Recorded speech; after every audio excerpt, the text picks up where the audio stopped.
ഇതുപോലൊരു മുടിഞ്ഞ മാർച്ചിന്റെ തുടക്ക ദിവസങ്ങളിലൊന്ന് അന്ന് പതിറ്റാണ്ടുകൾക്ക് മുമ്പ് 76-ൽ നക്സൽ വേട്ട എന്ന വ്യാജത്തിൽ ജയറാം പടിക്കലിന്റെ പോലീസ് കോഴിക്കോട് RECയിൽ ഇതുപോലൊരു സമർത്ഥനായ വിദ്യാർത്ഥിയെ പിടിച്ചുകൊണ്ടുപോകുന്നതും അറസ്റ്റ് പോലും രേഖപ്പെടുത്താതെ കക്കയം ക്യാമ്പ് എന്ന നരകത്തിൽ ഉരുട്ടിയതും കൊന്നുകളഞ്ഞതൊക്കെ കേരള രാഷ്ട്രീയ ചരിത്രമാണ്.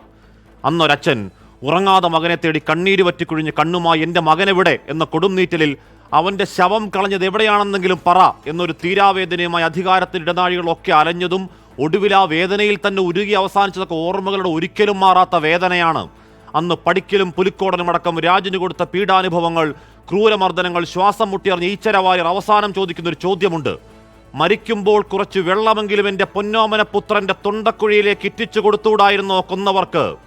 76-ൽ നിന്ന് 48 വർഷങ്ങൾക്കിപ്പുറം അതുപോലൊരു മുടിഞ്ഞ മാർച്ചിൽ കയ്യിലിരുന്ന് കണ്ണീരിൽ കുതിർന്ന് വിറയ്ക്കുന്ന ഓമനപുത്രന്റെ പോസ്റ്റ്മോർട്ടം റിപ്പോർട്ട് നോക്കി ചോദിക്കുന്നുണ്ട് സിദ്ധാർത്ഥിന്റെ അച്ഛനും അമ്മയും, കൊന്നു കഴിവേറ്റ് മുൻപ് ഞങ്ങളുടെ കുട്ടിക്കിത്തിരി വെള്ളം കൊടുത്തുകൂടായിരുന്നോ മക്കളെ?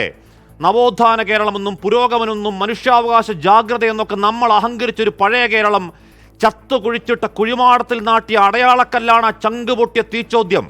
അങ്ങേയറ്റം ക്രൂരമായി മുന്നിലും പിന്നിലും, കൈകളിലും കാലുകളിലും, കഴുത്തിലും നെഞ്ചിലും നാഭിയിലും അടക്കം കരിനീലിച്ചങ്ങനെ കിടപ്പായിരുന്നു ഒരു സമർത്ഥനായ വിദ്യാർത്ഥി.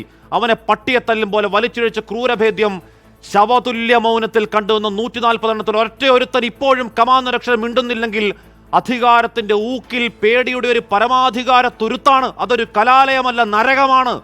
ആ നരകത്തിൽ ഈ നീണ്ട മണിക്കൂറുകൾ അത്രയും ഒരു വിദ്യാർത്ഥിയെ വിവസ്ത്രനാക്കി എല്ലാവരും കാണുക കൊല്ലാക്കൊല ചെയ്ത് ദിവസം 2 ആഹാരം നിഷേധിച്ച് ഹോസ്റ്റൽ മുറിയിൽ അടച്ചത് സാറന്മാരും ഡീനും അറിഞ്ഞില്ലെന്ന് കേരളത്തോട് പറയല്ലേ നാരായണ? കൊലയ്ക്ക് കൊടുക്കാൻ കൂട്ടുനിന്നവരാണ്, പുറത്താക്കണം.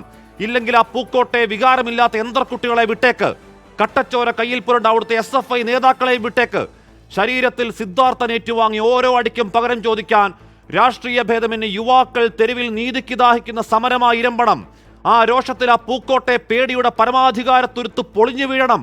അടങ്ങണം അട്ടഹാസം, ഇടുത്തി വീണ് ഇനി ഒരിക്കലും പൊന്താത്തവണ്ണം നശിച്ചു വീഴണം കൊടിമരങ്ങൾ, ആസക്ത ഹിംസയുടെ ചോരപ്പതാക. പ്രിയ പ്രേക്ഷകർക്ക് എൻകൗണ്ടറിലേക്ക് സ്വാഗതം.